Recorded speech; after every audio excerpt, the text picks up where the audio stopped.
You're listening to the Hustle Podcast with Justin Harrison.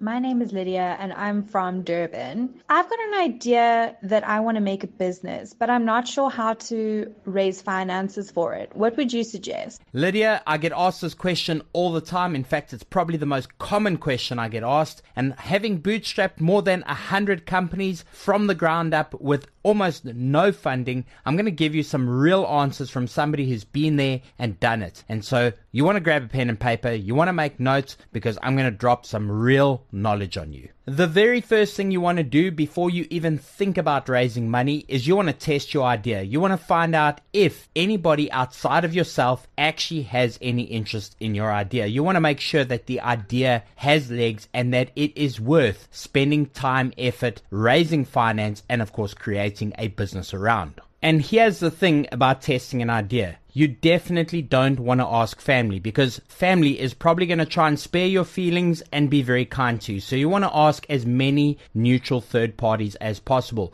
Also, you want to be asking people not from the perspective of raising capital. You want to ask people from the perspective of whether or not they'd buy the product or service that you're looking to create. Because remember, the ultimate test, the litmus test for any product or service is whether or not anybody's actually going to buy it. So you want to find out if there are going to be any potential willing customers. Over the years, I've witnessed so many people sell themselves on an idea, convinced that people will actually buy the thing that they're creating, saying that they've spoken to family and friends and that people absolutely love the idea, only to find out when they actually take the said idea to the marketplace that there are no willing customers. So make sure that you test, make sure that you ask difficult questions around your potential customers, find out what the potential stumbling blocks are, and make sure that you do lots of research around who your potential customers are before you even get to the point of thinking about raising capital,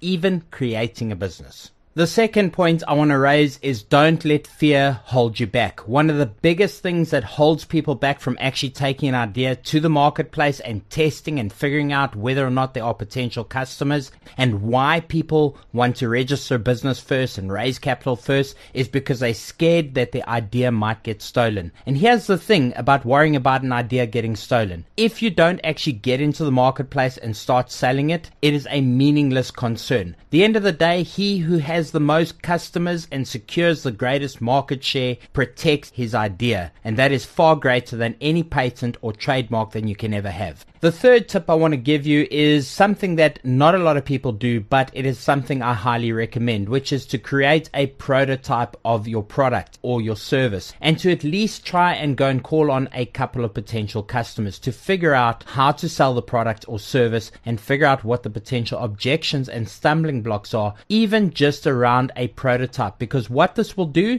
is it will allow you to figure out whether or not the product or service is viable over the long term. Pitching a prototype or a concept to potential customers is by far the most valuable and honest feedback you're ever going to get, and I highly recommend it. Before we jump into the next point, just a quick reminder, if you do have a side hustle, a hustle question, a business question, advertising, marketing, money related question, then I am here to help you. So you can send me your voice note and we will address that question directly here on the podcast, just like I'm doing here with Lydia's question. Alternatively, if you are shy, you can also email me your question. So if you want to send through a voice note, the details are at the end of the podcast, the WhatsApp line and how to get through to me. Alternatively, if you do prefer to send through your question via text, you can email it through to moneytribe2121@gmail.com. moneytribe21@gmail.com, exactly like my social media handles. Tip number 4 is really not to get married to your first idea. So many new entrepreneurs marry themselves to the first idea that they have, and this is by far the biggest mistake you can make. You want to make sure that you get into the marketplace, that you aggressively test ideas as quickly as possible, that you fail as quickly as possible, and that you move on to the next idea. Because ultimately, entrepreneurship and success in making money as an entrepreneur is about moving on to new ideas that work as quickly as possible and accepting the ideas that don't work. And then my last and final tip, of course, is if you do find an idea that actually works, is to double down as hard as possible on everything. Double down on your marketing, double down on your sales, double down on your investing, double down on every single bit you can, including your effort, because at the end of the day, the hardest thing about entrepreneurship is finding an idea that actually works. And once you find that idea that works, you have to go all in. And speaking about going all in, if you find a product or a service that works and you truly believe in it, you want to make sure that you raise as little finance as possible. You want to try and bootstrap that business as far as possible and use profits from customers to continue to finance the business growth. Organic growth within a business is ultimately the most successful tool at growing a company. In a world where everybody is financing their ideas, going to venture capital, and of course raising investment, try to be the contrarian. Go the other way and use customer profits to grow your business and to grow the ideas that you have to ultimately become a true entrepreneur.